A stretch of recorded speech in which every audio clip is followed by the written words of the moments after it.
Assalamu alaikum. My name is Hasib Hamid, and today my topic is influence of temperature on the stability of emulsion.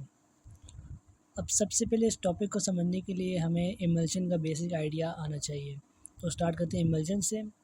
अब emulsion क्या है? Emulsion basically दो liquid हैं, ऐसे mixture of liquid का नाम है जो आपस में टिपिकली तौर पर जो है वो मिक्स नहीं हुआ करते। एक सी एग्जांपल ये होगी कि आप ऑयल और वाटर की एग्जांपल ले सकते हैं। लाइक वो उसका आप जैसे आप मिक्स करेंगे तो वो आपस में मिक्स नहीं होंगे, एक ड्रॉप्स की शेप में वो अपीयर होंगे सॉल्यूशन के अंदर।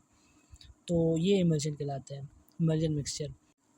एंड इमल्सिफायर जो है वो इन मिक्सचर में इनको स्टेबल करने में हेल्प आउट करता है। अब इन्फ्लुएंस ऑफ टेम्परेचर में सबसे पहले बात ये कि इंक्रीज़ इन काइनेटिक एनर्जी या फिर इंक्रीज़ इन टेम्परेचर। जैसे ही हम टेम्परेचर इंक्रीज़ करेंगे तो मॉलिक्यूल के अंदर जो काइनेटिक एनर्जी है वो इंक्रीज़ कर जाती है, जिसकी वजह से आपका मॉलिक्यूल की जो मूवमेंट है वो फास्ट हो जाती है, और इसकी वजह से जो ड्रॉपलेट्स के अंदर कोलिजन है वो इंक्रीज़ कर जाती है।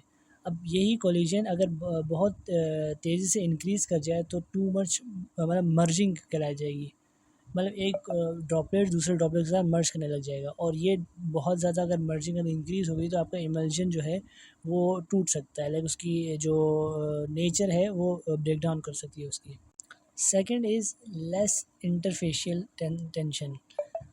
अब जैसे ही हमारा टेम्परेचर जो है वो इंक्रीज़ करता है तो मॉलिक्यूल्स के दरमियान जो अपनी इंटरफेशियल टेंशन होती है, लाइक जो एक मॉलिक्यूल का पार्टिकल दूसरे मॉलिक्यूल के दरमियान जिस फोर्स से अट्रैक्ट होता है उसको इंटरफेशियल टेंशन कहते हैं। जैसे ही वो हमारा टेम्परेचर बढ़ेगा तो वो टेंशन हमारी डिक्रीज़ करने लग जाएगी। अब इसकी वजह से जो ड्रॉपलेट्स होंगे वो एक दूसरे के साथ ईज़िली जो है वो स्टिक करने लग जाएंगे। जैसे पहले उसका नेचर था कि वो आपस में स्टिक नहीं करते थे, वो एक ड्रॉपलेट्स की शेप में सेपरेट हो जाते थे। तो अब वो ड्रॉपलेट्स आसानी से जो है वो स्टिक होने लग जाएंगे, और इमल्सिफायर जो होता है जो उनको स्टेबल करने में हेल्प करता है वो अब लेस इफ़ेक्टिव हो जाएगा, जिसकी वजह से जो ये जो नेचर है उनकी लेस इफ़ेक्टिव काउंट होगी। इंटरफेशियल जो टेंशन है वो डिक्रीज़ कर जाएगी, और आपका जो प्रॉपर्टी ऑफ इमल्शन होगा वो डिक्रीज़ करने लग जाएगा।